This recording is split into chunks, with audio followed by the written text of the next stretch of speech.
ថ្ងៃនេះលោកគ្រូមកធ្វើកំណែប្រែលំហាត់តណាគឺលំហាត់ទី2តពីលំហាត់ទី1យើងនៃមេរៀនការប្រើប្រាស់ឧបករណ៍ Lasso Tool Polygonal Lasso Tool និង Magnetic Lasso Tool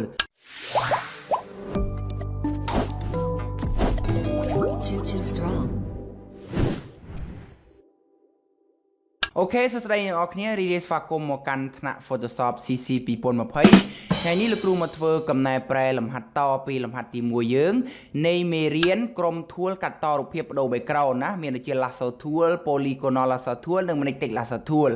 ដែលលំហាត់ទី2នេះវាងាយស្រួលជាងលំហាត់ទី1ណាងាយស្រួលយល់ហើយវាអត់ស្មុគស្មាញទេអញ្ចឹងកុំឲ្យខាតពេលវេលាយូរលោកគ្រូសូមចូលទៅកម្មវិធី Adobe Photoshop របស់លោកគ្រូអញ្ចឹងនៅក្នុងផ្ទាំងកម្មវិធីរបស់លោកគ្រូបានទាញរូបភាពណា simple គេដាក់មកស្រេចហើយណាដែលលំហាត់នេះអ្នកនរគ្នាអាចធ្វើការ download យកបានដែលគ្រូបានដាក់ link ខាងក្រោម video description របស់គ្រូណាអូខេអញ្ចឹងគោលបំណងនៃលំហាត់នេះគេចង់ឲ្យយើងធ្វើការកាត់រូបភាពនេះកាត់លុបផ្ទាំងនេះចោលហើយជំនួសដោយនេះផ្លូវនេះដល់នេះអញ្ចឹងកុំឲ្យខាតពេលវេលាយូរលោកគ្រូឧទាហរណ៍តែម្ដងណាអញ្ចឹងមុននឹងយើងធ្វើការកាត់រូបភាពនេះដោយប្រើឧបករណ៍ទាំង3នេះអញ្ចឹងទាក់ទងនឹងការ select កាត់យករូបភាពណាយកទៅដាក់ background នោះគ្រូបានបញ្យល់នៅលំហាត់ទី1ហើយអញ្ចឹងលំហាត់នេះគ្រូកាត់លុបម្ដងណាអត់កាត់យកទេពីមុនលោកគ្រូគ្រាន់តែ select ចេះមកហុំហើយលោកគ្រូយក move tool មកកាត់យកចេះមែនអត់តែម្ដងនេះគ្រូអត់កាត់យកអញ្ចឹងទេ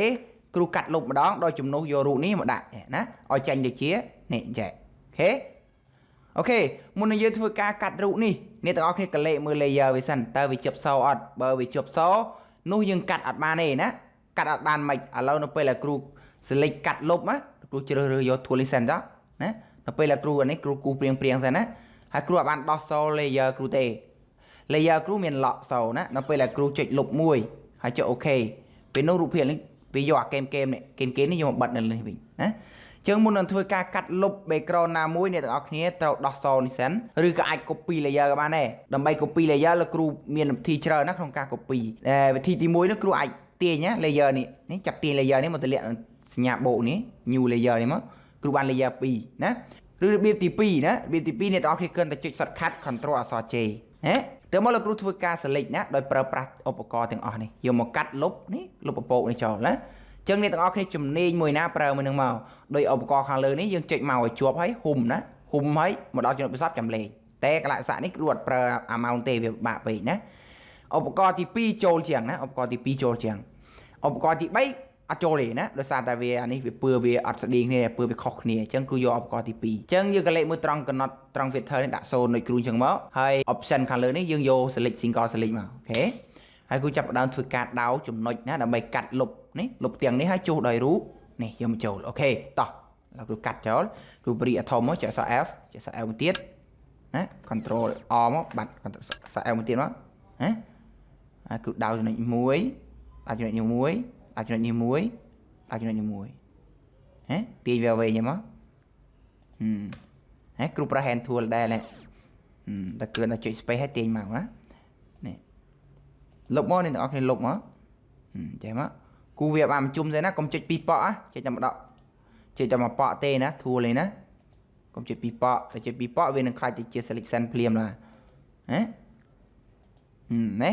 ដល់ចំណុចប្រសពវាមានសញ្ញាមូលមួយណាចំណាំសញ្ញាមូលនេះយើងគ្រាន់តែចុចមកប៉ក់ទៅវាជួបគ្នាហើយណា selection នេះវាហុំទៅមកលោកគ្រូចុចអក្សរ L វិញហើយទៅមកគ្រូធ្វើការលុបណាដោយគ្រូគ្រាន់តែចុច backspace អា key ដែលយើងតែងលុបអក្សរណាពេលយើងសេខុសនោះគេហៅ backspace ណាទៅមកលោកគ្រូដោះ select វិញ control D ហើយត្រឡប់ទៅយករូបភាពដែលយើងត្រូវយកមកដាក់ណានៅពីក្រោមនេះគ្រូយក move tool ចាប់ទាញរូបភាពនេះយកមកទម្លាក់នេះតែដល់ពេលគ្រូទាញយកមកដាក់រូបភាពនេះនោះទៅលើគ្រូចង់ឲ្យរូបភាពទៅក្រោមណាលំហាត់ទី1គ្រូបញ្យល់ដល់ add on អស់ណាទៀតទៅនឹងសេរីឲ្យវាទៅលើទៅក្រោមនេះ layer ណាអូខេ layer ចង់ទាញនឹងដៃនេះក៏បានចង់ប្រើ shortcut control គ្នាបើកគ្នាបិទក៏បានណា control គ្នាបើកគ្នាបិទណាអូខេឥឡូវគ្រូសុំទាញធម្មតាទាញទម្លាក់លើនេះបានណាគ្រូដាក់ប៉ុណ្ណេះទៅហើយគ្រូ control T មកដើម្បីបរិវាធំតិចមកខាងលើនឹងវាអត់ស្អាតណែប៉ុណ្ណឹងបានហើយគ្រូចង់ឲ្យអ្នកទាំងអស់គ្នាកាត់តែប៉ុណ្្នឹងទេលំហាត់នេះណា